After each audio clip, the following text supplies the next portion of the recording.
So our next three speakers are all from Purdue College of Engineering. And we're going to start with Professor Stephen Wereley in mechanical engineering. And what I've always found is, you know, a platform design always starts with mechanical engineering. And they're also heavily involved in the process engineering. But it's especially important when you're talking about design simplification for microfluidics, because I think we can get a little bit too complicated sometimes, and it really just takes a good mindset. So looking forward to seeing Stephen's talk. All right, thanks for the introduction, Mike. And I guess I always agree that any project starts with mechanical engineering, but of course I'm biased. All right, I got this on the pen now. There we go. Okay.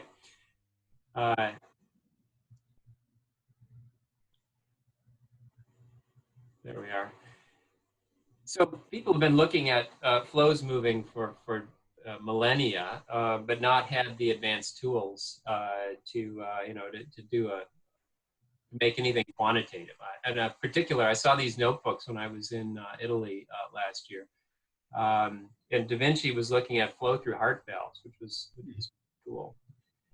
But bringing things to the more modern era, this guy that you see here, Ludwig Prandtl, he was one of the first people to do what I would call quantitative flow visualization. And you see some, these aren't his experiments, these are like the pictures that he took. And the important thing, the theme that's going to be continuing throughout my presentation is using particles as sensors. And so right now he's using these particles as passive tracers to show him where the flow is going. So we, you know, 100 years passed, we made things more modern, and we do this same sort of thing though. We use particles to tell us how the flow is moving, and also to use as sensors.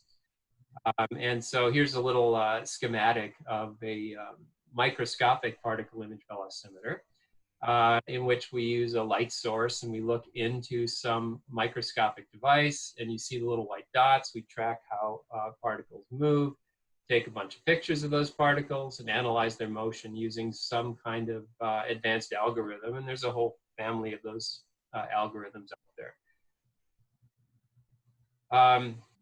And so you can do cool things like this. I mean, this is nearly 2 decades old, but this is in which this is a case where you'd use the particles to do fundamental biology. And sort of, this is a human red blood cell that you see in the center of the image.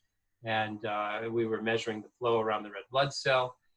And so you could imagine doing things like assessing shear stress on a cell or something like that. This one happened to be fixed on a surface, so this wasn't really useful from a biological point of view, but it just gives you the idea that with modern tools, you can measure things that we previously couldn't even see. So using particles as detectors, the particle motion will change depending on the condition of the particle, and that is the example that you see here is we have what I would call a large nanoparticle, 100 nanometers, and we are decorating it with smaller nanoparticles around the edge.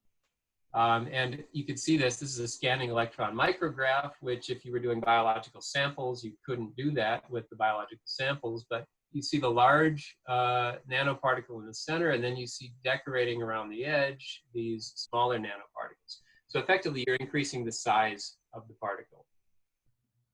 And so you can measure that size change in the way that you can sense that size change in the way that the particles move. You can also change the viscosity of the fluid that the particle is in. So particles will vibrate around randomly, just due to random thermal vibration called Brownian motion or diffusion. And if the liquid that the particles are in, if the liquid that the particles is in, it changes in viscosity, becomes more viscous. Think about comparing water to honey. If you were trying to swim in honey or something, right? That wouldn't work. you can sense that with the particle motion. And so what you see here in the left figure is an insulin, I would say an insulin freshness test, to be colloquial about it. And the idea is if you get your insulin delivered and dropped on your porch and it sits there over the weekend, is it still good? You don't know. So I think a lot of people might, on fixed incomes, might try to determine whether it's good or not by using it and seeing if it has the usual effect. But we can measure the viscosity change with particle motion, and that's what the figure on the left we should concentrate on. That's what that shows. So the red line shows us what happens when a sample becomes more and more degraded, which in biological terms is denatured. The protein, insulin's a protein, it becomes denatured. And as it gets more and more denatured, the viscosity increases, and we can detect that using these particles. I'd like to show you the particle motion, but we're not using videos today. So what you would see if you were looking at this image is these particles sort of vibrating around in space, and the particles on the left would vibrate more than the particles on the right because the particles on the left are either smaller or they're in a lower viscosity fluid. Okay, so that was, let's say, the first thrust of what I'd like to tell you about, which is using the particles as sensors. The next topic is using, well, let's call it using advanced imaging methods to measure fluid motion. So the first thing, actually, I didn't realize this was here. You'll hear more about this from Dr. Linus, who's coming up later. We took all of this stuff that we've done with this particle motion and put it onto a portable platform, point of care diagnostics. So you'll hear more about that in a bit. Tying into the projects that Dr. Dice and Pujia described, my group did the microfluidics, microfluidic transport for this system. And maybe the heart of it was this off-chip peristaltic pump, in which we had to control the pump to transport several different, the sample, reagent, and buffers, and to introduce them into the chip at the right time and the right quantities. I have some, I don't have really good video of that or images of that, but I'd like to tell you about a project that is similar in nature, which is transporting fluids on a chip. And what we're going to look at is upper right here. This is the building block of an on-chip microfluidic pump. So what you're looking at is what's called a valve, right? Just a valve, an on-off valve. And the way what exactly you're looking at is there's a horizontal channel here that runs left to right, and it's broken. It runs into a wall at this location, and then it continues on the other side. And so in order to explain this, I need to come over on the left and look at these figures on the left. So here's that channel that goes from left to right, and here's the wall that I described. And when in the configuration that we're looking at now, the upper figure, you see the valve closed. Any fluid that's running in the channel on the left runs into a wall and can't move. But by providing a vacuum down here, some pressure to pull down this membrane, the darker blue rectangle is a membrane. We can pull that membrane down, that opens the valve. And so then the fluid is able to go from left to right through here.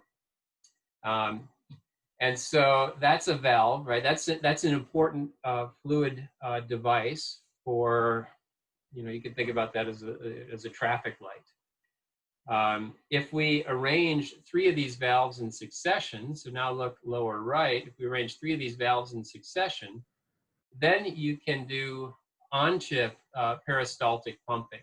And this is exactly the way your gut works, or milking a cow, you're squeezing one valve and then the next. And so this is a valve, and actually, by the way, I should give you some, there's no scale on these.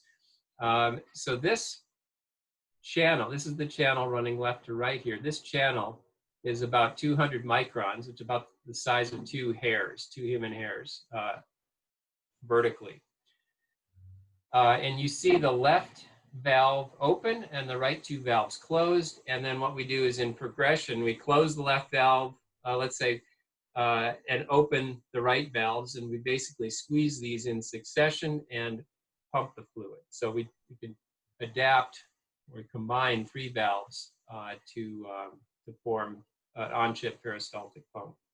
All of this stuff is made out of polydimethylsiloxane, which is PDMS, really great stuff for rapid prototyping. This is what it looks like. So these sorts of chips, these give you an idea, right? Here's a researcher's hand, right? So this gives you an idea of length scale. So the whole chip is centimeter scale. The channels, which you may or may not be able to see depending on the resolution of your screen, the channels on here, there's hundreds of channels on this chip, and each of those is, on the order of a human hair. And what you see here is the spaghetti of tubing is let's say the tubes with which you can apply pressure or vacuum gas using gases to control those pumps and valves on chip.